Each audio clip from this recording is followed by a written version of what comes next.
Hello, नमस्कार. तुमच्या सगळ्यांचं खूप खूप मनापासून स्वागत आहे माझ्या चॅनलला. तर आज आपण वांग्याची भाजी बनवणार आहे. तर माझ्या घराच्या बाहेर मस्त ताजी-ताजी वांगी विकायला आली होती आणि ताजी-ताजी वांग्याची भाजी जी असते, त्याची टेस्ट, त्याची चव ही खूपच छान लागत असते. मग विचार केला चला आपण वांग्याची भाजी बनवूया. तर आजची जी वांग्याची भाजी आहे, ती फक्त मी हिरवी मिरचीचा वापर करून केलेला आहे. त्यामध्ये मी कोणत्याच प्रकारचा मसाला वापरला नाहीये किंवा आपला सब्जी मसाला असतो, गरम मसाला असतो, तो कोणताच काहीच वापरला नाहीये. फक्त हिरवी मिरचीचा वापर करून केलेला आहे. तरी पण ही भाजी खूप छान आणि चविष्ट झाली होती. मग चला म्हटलं याची रेसिपी तुमच्यासोबत शेअर करूया. तर सगळ्यात आधी वांगे हे छान धुवून घ्यायचे. त्याला 4 काप करायचे त्याच्या मधातून आणि पाण्यामध्ये टाकून द्यायचे. ते काळे पडले पाहिजे नाही म्हणून. नंतर दुसरीकडे आपण त्यामध्ये मसाला भरण्यासाठी तयारी करूया. तर मी शेंगदाणे हे भाजून घेतले. शेंगदाणे हे भाजून घेतल्यावर चवीनुसार मिरची घ्यायची. कोणाला जास्त तिखट आवडते, कोणाला कमी आवडते. तर मिरच्या पण ह्या मी भाजून घेतल्या आहे तेल टाकून.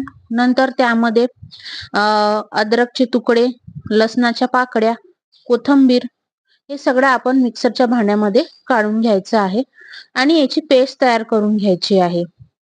तर तुम्ही बघू शकता पेस्ट ही तयार झालेली आहे.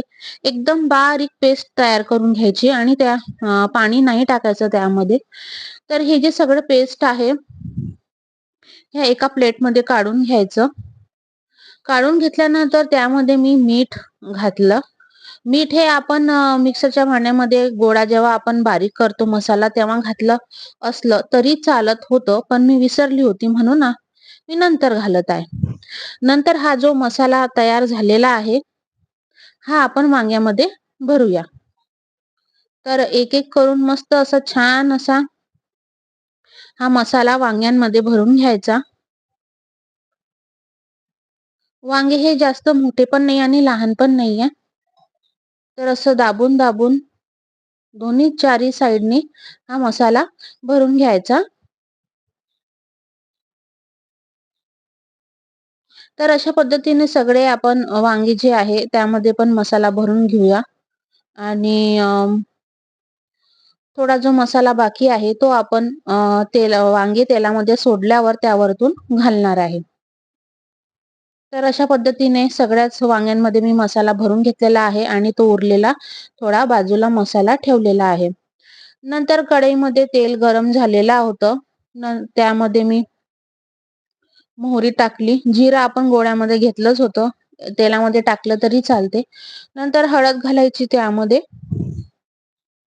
आणि एक-एक करून तेलामध्ये वांग हे असे सोडायचे.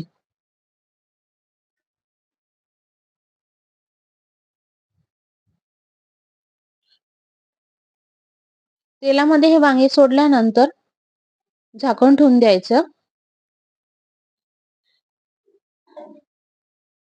आता एक वाफ काढून झालेली आहे. वांग्यांना आपण थोडंसं त्याची बाजू पलटून घेऊया.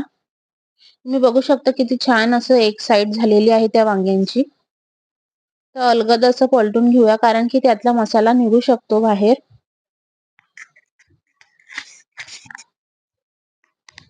परत त्यावर झाकण ठेवून दुसरी साइड तेलामध्ये चांगल्या प्रकारे परतून घ्यायची. आता जो उरलेला मसाला होता तो मी यावरतून घालत आहे. जर अगोदरच घातला असता तर तेलामध्ये जडला असता म्हणून नंतर घालते.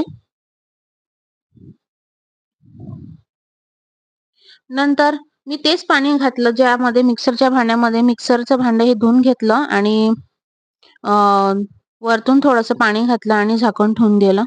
तर थोडं-थोडं पाणी घालून मी ते वांगे शिजवून घेतले. मला हे वांगं सुकंच पाहिजे होतं, जास्त पातळ नव्हतं पाहिजे म्हणून मी थोडं-थोडं पाणी घालून हे वांगे शिजवून घेतले. सुक्या वांग्याची पण एक टेस्ट असते. तुम्ही पण अशा पद्धतीचं वांगं करून बघा. खूप छान लागतं आणि खूप चविष्ट लागतं. एकदा नक्की ट्राय करून बघा तुम्ही. तर थोडं-थोडं पाणी घालून हे वांगे पूर्ण शिजवून घ्यायचे. तुम्ही बघू शकता किती मस्त दिसते हे वांगं. तर पहिले मी थोडं पाणी घातलं होतं, आता परत थोडंसं पाणी घालते आणि झाकण ठेवून एक वाफ काढून घ्यायची.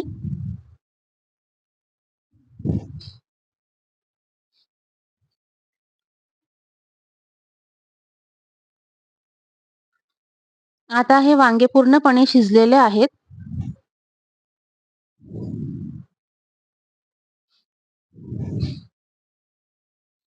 तर अशा पद्धतीने हे वांगं किंवा हिरवं वांगं हे तयार आहे. नक्की ट्राय करून बघा. माझा व्हिडिओ आवडल्यास प्लीज माझ्या चॅनलला लाईक करा, शेअर करा आणि सबस्क्राईब करा.